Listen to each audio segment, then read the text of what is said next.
Good morning students. यहाँ पर आपको जो एक चार्ट दिखाई दे रहा है, इस चार्ट को आप अपनी कॉपी पर बना लें और इसका स्क्रीनशॉट भी ले लें। इसकी सहायता से हम अपने आगे का अध्ययन प्रारंभ करेंगे। गुड मॉर्निंग स्टूडेंट्स, आप सभी का मेरी केमिस्ट्री क्लास में स्वागत है। आज हम विलयन के समीकरण को व्यक्त करने की चार प्रमुख विधियां नॉर्मलता, मोलरता और फॉर्मलता का अध्ययन करेंगे।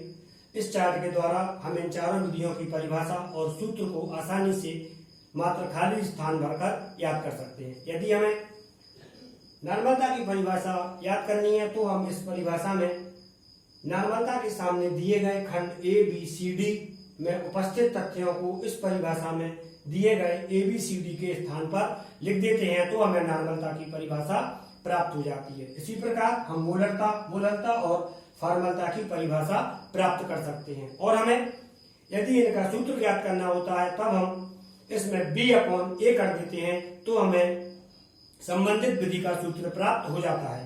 जैसे हमें नॉर्मलता का सूत्र प्राप्त करना है तो हम नॉर्मलता के सामने दिए गए B मतलब विलय के ग्राम तुल्यांकों की संख्या में विलयन का आयतन का भाग दे देते हैं तो हमें इसका सूत्र प्राप्त हो जाता है। अब इसमें एक चीज बताने योग्य है कि जब हम परिभाषा बनाते हैं तब हम इसकी मात्रा 1 लीटर या 1 किलोग्राम का प्रयोग करते हैं, और जब हम इसका सूत्र बनाते हैं तब हम विलयन या विलायक का आयतन या भाग लेते हैं। जैसे अब हम इनकी परिभाषाएं इसके आधार पर बनाएंगे। सबसे पहले नॉर्मलता की परिभाषा किसी विलयन के ए का मतलब 1 लीटर में उपस्थित बी का मतलब विलय के ग्राम तुल्यांकों की संख्या को विलयन की सी मतलब नॉर्मलता कहते हैं, इसे डी कैपिटल एन से व्यक्त करते हैं। यह नॉर्मलता की परिभाषा बन जाती है। और जैसा कि हमने बताया था, जब हम परिभाषा बनाते हैं तब मात्रा का प्रयोग करते हैं। इसके पश्चात हम मोलरता की परिभाषा बनाएंगे। किसी विलयन के 1 लीटर में उपस्थित विलय के मोलों की संख्या को विलयन की मोलरता कहते हैं, इसे कैपिटल एम से व्यक्त करते हैं। इसी प्रकार जब मोलरता की परिभाषा बनाएंगे तब किसी विलयन के 1 किलोग्राम में उपस्थित विलय के मोलों की संख्या को मोलरता कहते हैं, इसे स्मॉल एम से व्यक्त करते हैं। इसी प्रकार जब फॉर्मलता की परिभाषा बनाएंगे तब किसी विलयन के 1 लीटर में उपस्थित विलय के ग्राम सूत्रभारों की संख्या को विलयन की फॉर्मलता कहते हैं, इसे कैपिटल एफ से व्यक्त करते हैं। परिभाषाएं बनाने के पश्चात अब हम इनका सूत्र बनाएंगे। सूत्र बनाने के लिए हम बता चुके हैं, इसके लिए हमें B/A करना है। जब हम B लिखेंगे तो B में हम सभी के साथ विलय के B लेंगे। जैसे यदि हम पहले वाले में B लेंगे तो विलय के ग्राम तुल्यांकों की संख्या, जब दूसरा वाला लेंगे तब विलय के मोलों की संख्या को लेंगे।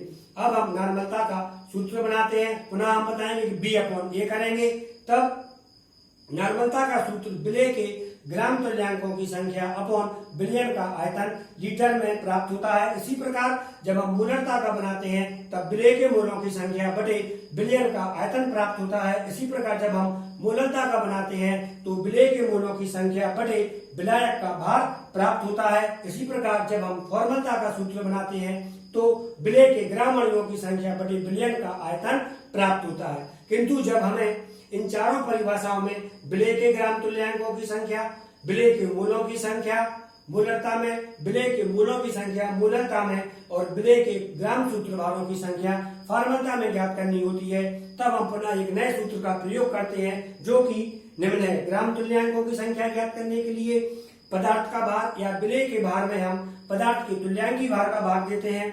विलय के मोलों की संख्या ज्ञात करने के लिए हम पदार्थ के भार में पदार्थ का अणुभार का भार दे देते हैं। पदार्थ से मतलब विलय है। इसी प्रकार मोलरता में जब हमें विलय के मोलों की संख्या ज्ञात करनी होती है तब हम विलय के भार में विलय का मोलर द्रव्यमान का भाग दे देते हैं। इसी प्रकार जब हमें फॉर्मलता में विलय के ग्राम सूत्र भारों की संख्या ज्ञात करनी होती है तो हम ग्राम सूत्र भारों की संख्या ज्ञात करने के लिए आयनिक विलय का द्रव्यमान बटे आयनिक विलय का सूत्रभार कर देते हैं, तो हमें इन चारों की जानकारी भी हो जाती है।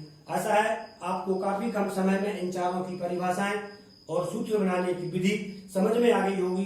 अब आप इन चारों विधियों की परिभाषाओं को और इनके सूत्रों को अपनी फेयर कॉपी में लिख लें और नोट्स बना लें।